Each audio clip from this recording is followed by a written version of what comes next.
Hi friends, Varkala Cliff.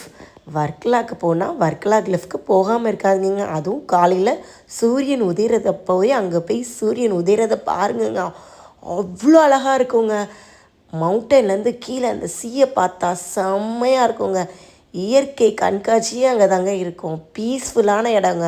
Photo ஷூட்டுக்கும் நல்ல இடங்குங்க. ஆனால் காலையில் எல்லாமே க்ளோஸ்டுங்க. நைட்டு மாதிரி செம்மையாக அந்த ஷாப்பு அதெல்லாம் ரெஸ்டாரண்ட்லாம் அவ்வளோ ஒன்றும் நல்லா இருக்காதுங்க. ஆனால் இயற்கை கண்காட்சியை போய் ரசிக்கலாங்க. மவுண்டன்லேருந்து கீழே இறங்கி போய் கடற்கரையில் கொஞ்ச நேரம் செம்மையாக ஆட்டம் போட்டுட்டு சூப்பராக மாஸ் பண்ணலாங்கங்க. ஃபேமிலியோடு போய் என்ஜாய் பண்ணுங்கங்க. கண்டிப்பாக ஒரு தடவை வர்க்கலா போய் விசிட் பண்ணுங்கங்க. மினி கோவான்னு சொல்லுவாங்கங்க வர்க்கலாவை. இங்கே ஏஜ் பீப்புளால் மவுண்டன்லேருந்து கீழே இறங்க முடியாது. இறங்க முடியாதவங்களுக்கு ஸ்லோப் இருக்குங்க. ஸ்லோப்பில் இறங்கலாங்க.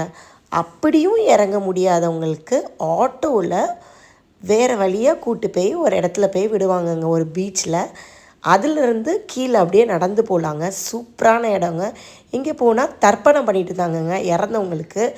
காசிக்கு அடுத்தது இங்கே தர்ப்பணம் பண்ணுவாங்கன்னு சொன்னாங்கங்க. அதுக்கப்புறம் நாங்கள் இங்கேருந்து அப்படியே நடந்து போயிட்டே இருந்தோங்க. அங்கே வர்க்கலா கிளிஃப் வரைக்கும் நடந்துட்டோங்க. சூப்பராக இருந்ததுங்க. ஃபுல்லாக இது வர்க்கலா கிளிஃப் தான், ஆனால் மவுண்டன்லேருந்து சூப்பராக இருந்ததுங்க. ஃபோட்டோ ஷூட்டுக்கு தாங்க செம்மையான ப்ளேஸுங்க. ஃபேமிலியோடு என்ஜாய் பண்ணலாங்க. நீங்களும் உங்கள் ஃபேமிலியை கூட்டிகிட்டு வந்து என்ஜாய் பண்ணுங்கங்க. Varkala cliff best area. இந்த வீடியோ பிடிச்சா லைக் பண்ணுங்கள், ஷேர் பண்ணுங்கள், சப்ஸ்கிரைப் பண்ணுங்கள்.